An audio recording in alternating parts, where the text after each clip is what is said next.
Hi everyone, welcome in. We're just sort of admitting people and um, getting everything going here. Um, so we will jump in. I'll probably give people like 30 seconds here, because they're not going to hop in right at noon. So we'll give it just a second and then we'll get moving.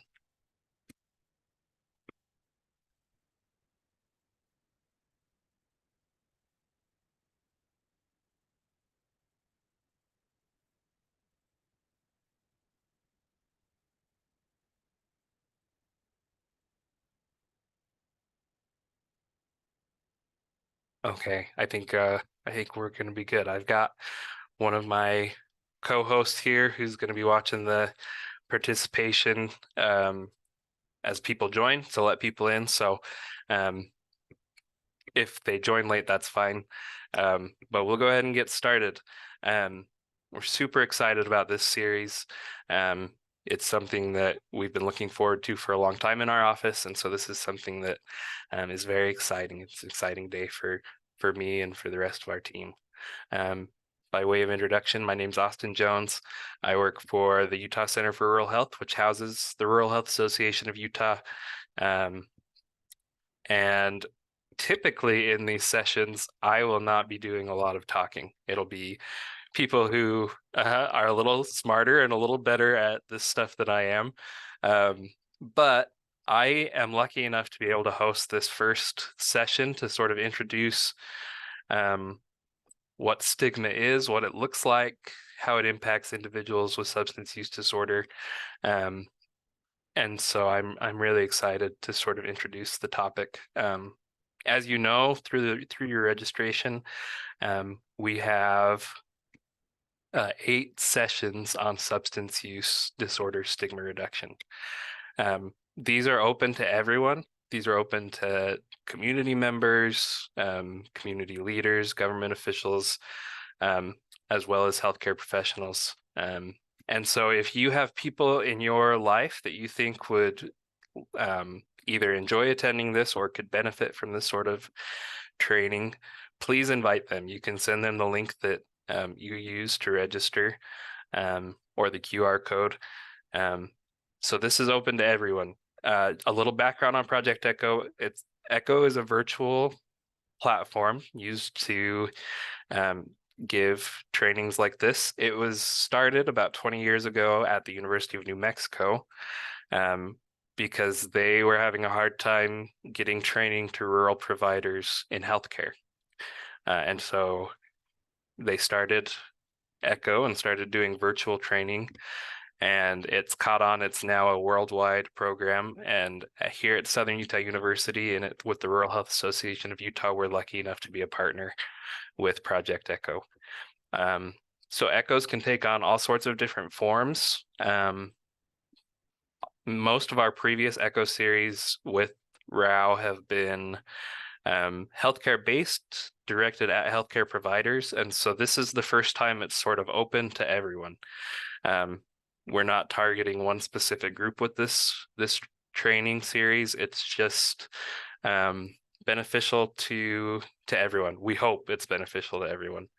And so we'll go ahead and jump in here.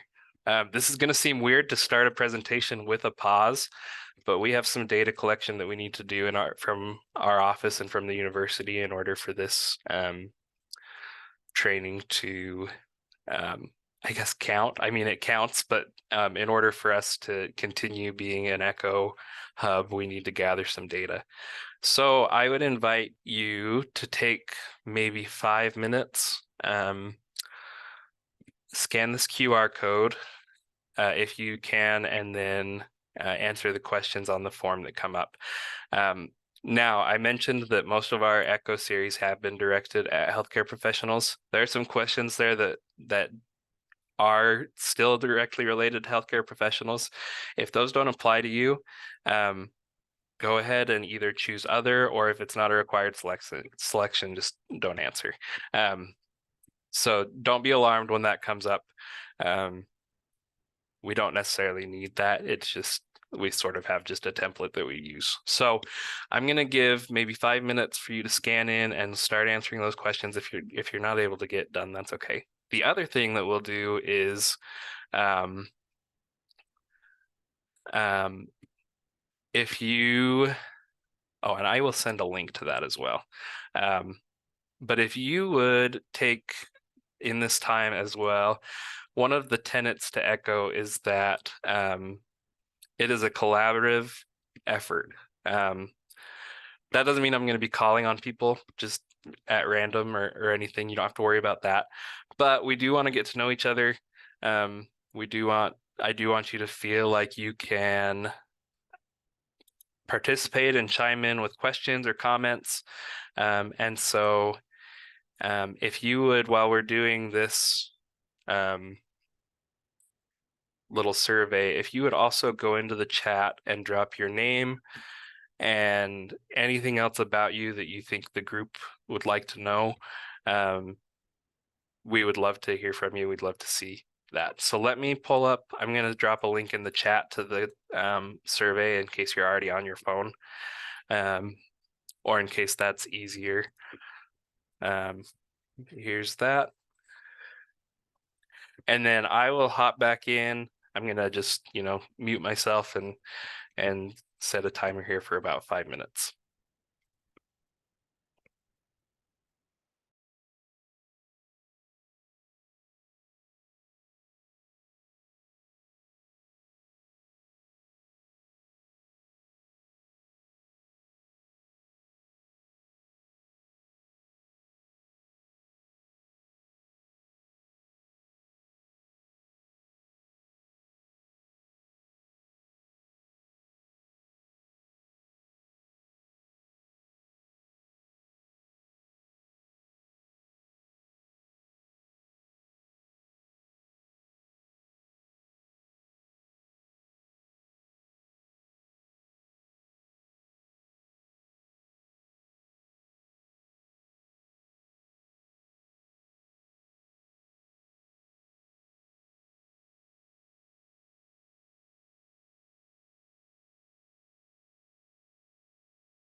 Okay, that wasn't quite 5 minutes, but I will, you're welcome to continue filling that out if you'd like, or you can jump back into it after we're done.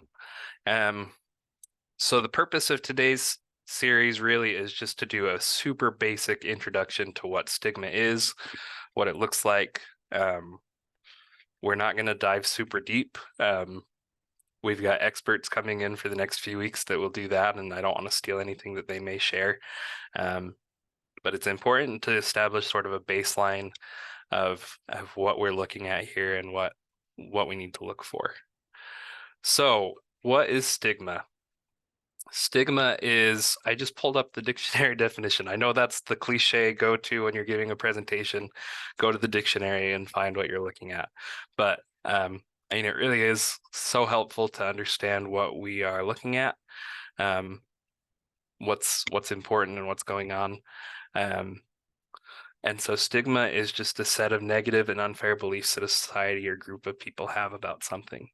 And I want to make something super clear as we get started. I've been in these presentations before or other presentations like this and have immediately just felt like an overwhelming sense of guilt or concern.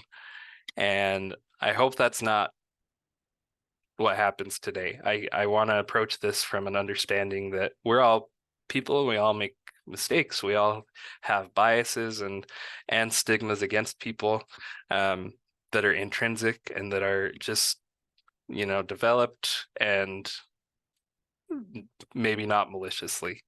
We're all imperfect and we're all learning, we're all growing. And so the purpose of this presentation is not to make you feel guilty, not to make anyone feel guilty.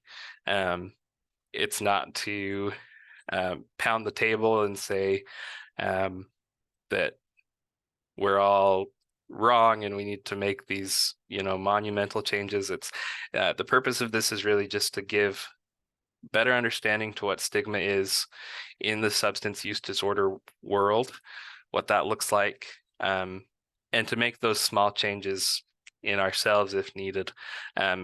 We've all got biases and we've all got things that our understanding is imperfect. And so immediately that's just something I want to establish here is we're all learning and growing. We're all trying to figure this out. And so just because we are going to point out some stigma, we're going to point out some things with substance use disorder that may get a little uncomfortable. That's not meant to cause guilt. It's meant to show that we can reduce that stigma, that we can change, that we can make the world a little bit better place, and that those changes happen a small step at a time. I also wanted to share this B definition here, a mark of shame or discredit. The word stigma comes from a Latin word that literally just means a mark, like to be marked.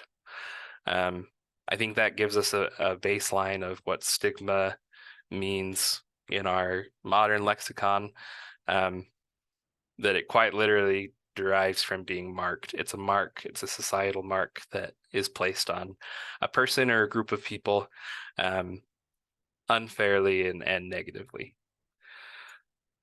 There are three kinds of stigma that we will talk about: structural stigma, public stigma, and self-stigma. Structural stigma is laws, or our laws, policies, regulations. So these are, structural forms where people can either have a stigma that negatively affects them through laws that have been implemented, policies that have been implemented, regulations, or just through the general attitudes of those that are in charge, general attitudes of those who are making these policy decisions. There are lots of examples of this, and we'll talk about some of those. Public stigma are attitudes, beliefs, and behaviors that are held sometimes widely or sometimes not even widely, just by a few individuals. And so this is where we'll spend most of our time. But there's also self-stigma, and that is when we um, are stigmatizing ourselves. We have a sense of shame that comes intrinsically because of something that we don't like about ourselves. So that can look like a lot of different things. And so we'll talk about all three of these, but these are sort of the three baseline types of stigma that comes from the National Committee on the Science of Changing Behavioral Health Social Norms. And so this is sort of the baseline that they're working off of and the baseline that we'll work off of going forward. So how does stigma develop? I liked this graphic a lot. It came from the National Center on Substance Abuse and Child Welfare. It starts with a thought or a belief that then moves into an emotion or a feeling that reinforces that. And then that changes into behavior or action. So the behavior and action is what we see. That's behaviors that we see in other people or in ourselves, but it starts with our thoughts and our beliefs and our emotions and our feelings. And that's something that's super important to recognize, and we're going to spend a minute on this. So the thoughts and beliefs, that can come from a lot of places. Of course, that starts from our very earliest days where our parents have thoughts and beliefs, our siblings, if we have older siblings, or as younger siblings come along, grandparents, aunts and uncles, teachers, different people, they all have their own thoughts and beliefs that they bring to the table, and they bring those to you, and so those enter your mind as thoughts and beliefs. Then as we go forward, we have feelings and emotions that either reinforce those thoughts or they kind of kick those thoughts out. And that's where stigma becomes really rooted in ourselves and really sort of reinforced. And then, of course, we've got our behaviors and our actions, sort of the outward expression of those inward feelings and thoughts. Something I want to touch on here that is really important to note is the media perception of substance use specifically. That can bring a lot of thoughts and beliefs to the table that are that end up leading to stigma. Media has a huge impact on thoughts and beliefs and public opinion. So I think we can all think of things that that we have seen in the media that have made us feel a certain way, make us think a certain way, whether it's been true or not. An example, sort of just not even about people. When I was a kid and I would watch TV, all of the shows, or many of the shows that I would watch, talked about Brussels sprouts and how terrible Brussels sprouts were, how awful they were. And we didn't eat Brussels sprouts in my house because my mom didn't like Brussels sprouts, but I'd never had them. I grew up hating Brussels sprouts and never tasting them because the thought and the belief was there through the media, through what I was consuming on TV, that Brussels sprouts are bad. And then I grew up and I was eating at a friend's house and they had Brussels sprouts and I decided to try them. And that was hard, right? I had this thought, this belief that Brussels sprouts were gross. That triggered something in my emotions that it felt good to make fun of Brussels sprouts. That felt like a good thing because it was so prevalent in media. But then I went and tried Brussels sprouts and found out that I really liked Brussels sprouts, that I didn't think they were gross. And maybe it was just the way that my friend's mom prepared them, or maybe it's just, I mean, I've had Brussels sprouts a lot since then. I think I just like Brussels sprouts. But I immediately had to realize that the perception that I had based on the portrayal in the media was wrong for me. That Brussels sprouts were something that I did like. That's not a perfect example here, but it does point and paint a picture of what we're dealing with media. And so a lot of media portrays, well, and this may be getting into other realms here, but it portrays drinking and using drugs as fun, as things that everyone does, as how you have a good time, how you party. And so, of course, people that are consuming that media, if they want to go have fun and that's all they've seen, then they want to go out and try drinking and using drugs. And that, for some people, is just a one-time thing, or they're able to control it. But for some people, that can lead to addiction and to substance use disorder.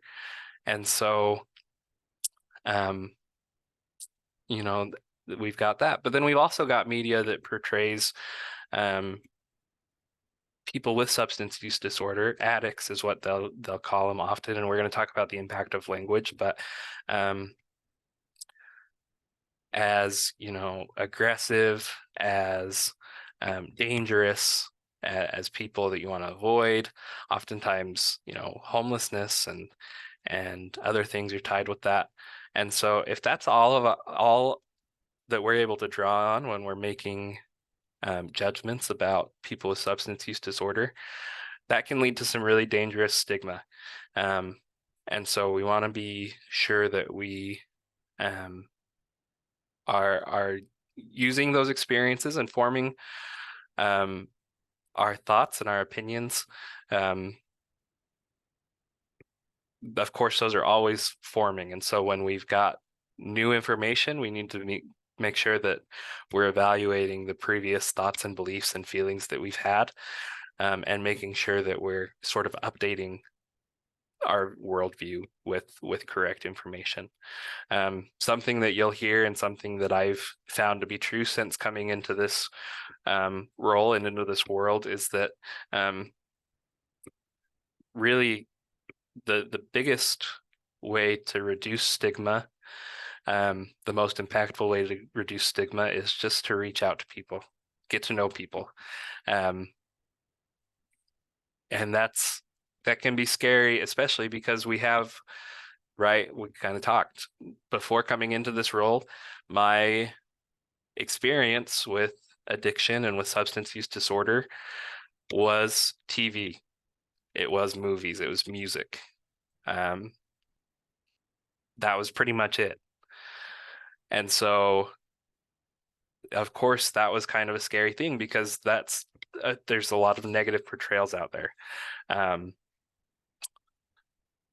But as I've come into this role, as I've started interacting with people with substance use disorder, people who are in recovery, it's opened my eyes that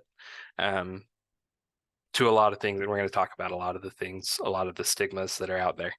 But anyway, this is how stigma develops. This is how we end up with stigma, and media does play a big role in sort of widespread stigma and substance use disorder.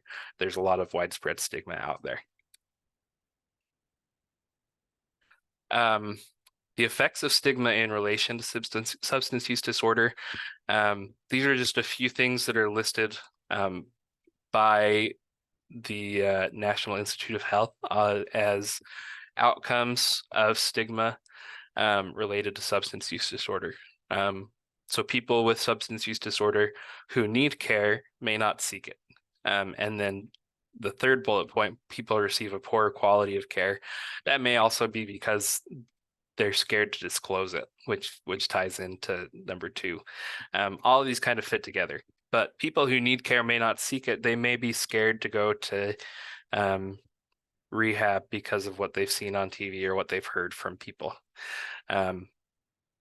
They may be scared to admit that they're dealing with substance use disorder because they don't want that to affect a job that they have or a program that they're in school.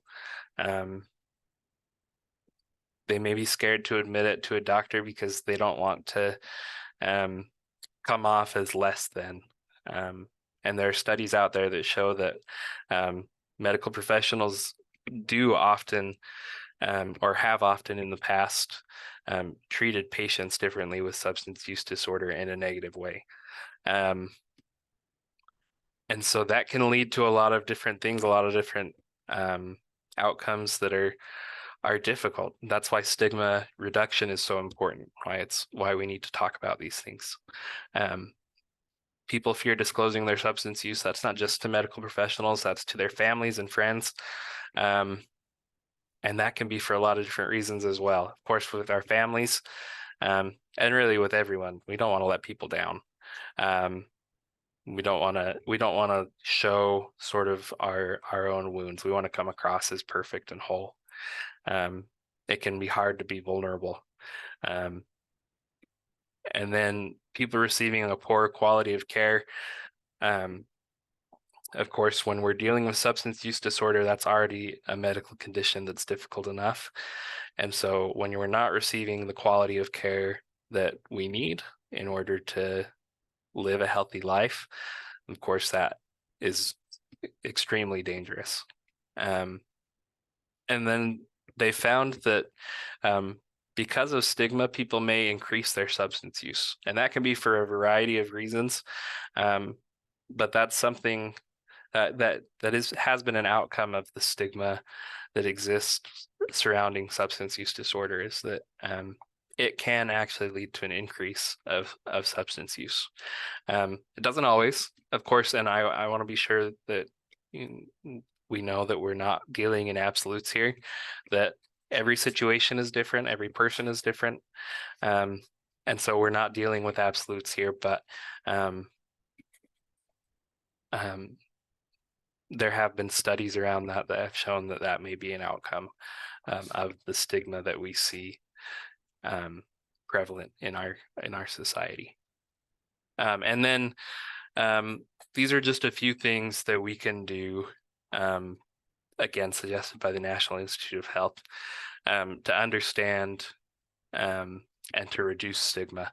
These are just a few ideas. We're going to have 7 more sessions about reducing stigma use, and we'll cover some of this, we'll cover some other things. But understanding substance use disorders as chronic treatable medical conditions, that's a huge one. Knowing that, the thing that we hear often is that, they made the choice, and so they're living with the consequences of their actions. And while it's true that they made a choice to use a substance, that doesn't mean that they made the choice to be addicted to the substance. That's brain chemistry. There's lots there that I don't understand, but understanding that it's a condition that is treatable, it's chronic, it's outside of their control.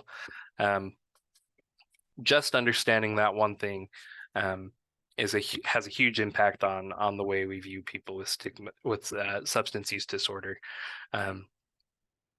and how we treat them. Replacing stigmatizing language, we're going to have a whole session on that. That's really important. It seems like a little thing, and I haven't been perfect. I'm going to go back and watch this and probably cringe at myself. And that's okay, right? Because like we talked about, we're all learning, we're all growing. But there are words and phrases that impact stigma. And that's, again, I don't want anyone to beat themselves up over any of this.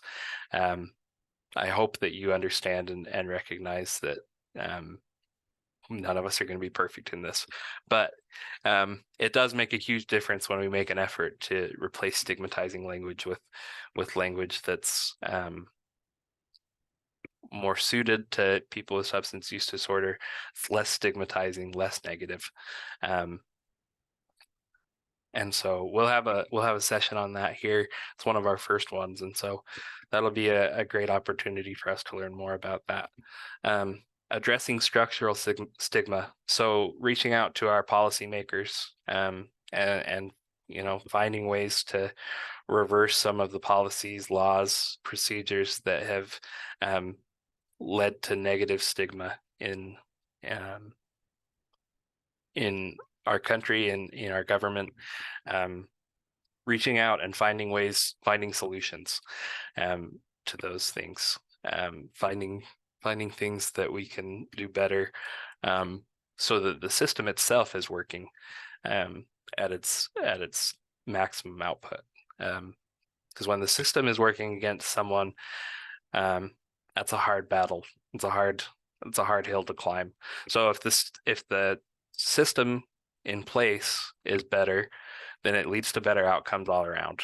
And so that, honestly, I know this was we scheduled out an hour for this, and as I went through, I realized that a lot of what I wanted to cover in this first session would be covered by other people. So we may end early, but I want to open it up in case anyone has questions or concerns, comments, things that we want to discuss. So I'll open it up to you all.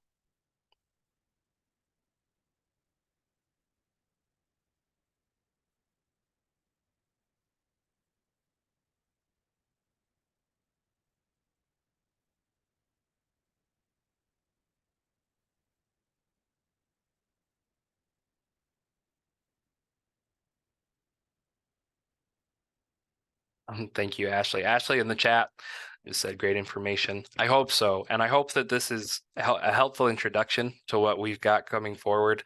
Ashley is one of the experts that I work with, and she's awesome. So I appreciate that. I'm really looking forward to this series. I think it's going to be a great opportunity for us to engage in important discourse. Jessica, does this address the shame and guilt aspect of addiction? Yes, we will have a session on that, at least one. In fact, I will pull the schedule up here on this screen. Can everyone see that? Does that look good? So we had this session. What does Stigma? You can? No, we can't see it. Oh, then Still your contact info. Oh, then let's back out of that. And I'm gonna do a new share of this. So this is our schedule. Subject to change. There may be some changes, but we've got ACE scores. That is a super helpful way to understand substance use disorder. I'm really looking forward to that session.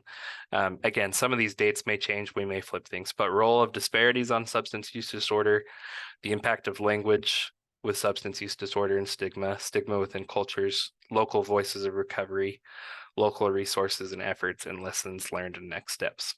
And so in some of these sessions, we're going to talk about sort of the self-stigma, the stigma that people with substance use disorder build in themselves as part of the stigma, and the negative impacts of that. Samantha just shared that schedule in the chat. And again, I'm going to stop sharing my screen. Again, I would invite you, if you have people that you know that you think would benefit from this series, that you think would benefit from some of these topics, I'd invite you to share a registration link with them. It's not too late. And of course, all of these are going to be recorded and uploaded to YouTube, and we'll share those on our website. So, so anything that is missed can be found again. And then if there's any questions or concerns, I did drop my email at the end of that presentation, but I'll put it again here in the chat. Feel free to reach out. Feel free to ask any questions, to reach out if there's anything I can help you with outside of this. Of course, as the Rural Health Association of Utah, we are always looking to serve rural Utah. And so if there's anything, even if it's not related to this series, if there's anything that I can help with outside of that, we will get going. But anyway, I'll give you some time back here. I know many of you are on your lunch hours, so I'll give you some time back to go enjoy food or go, take care of what you need to in the rest of your day. But we will see you next week, same time, same place, and look forward to seeing you then.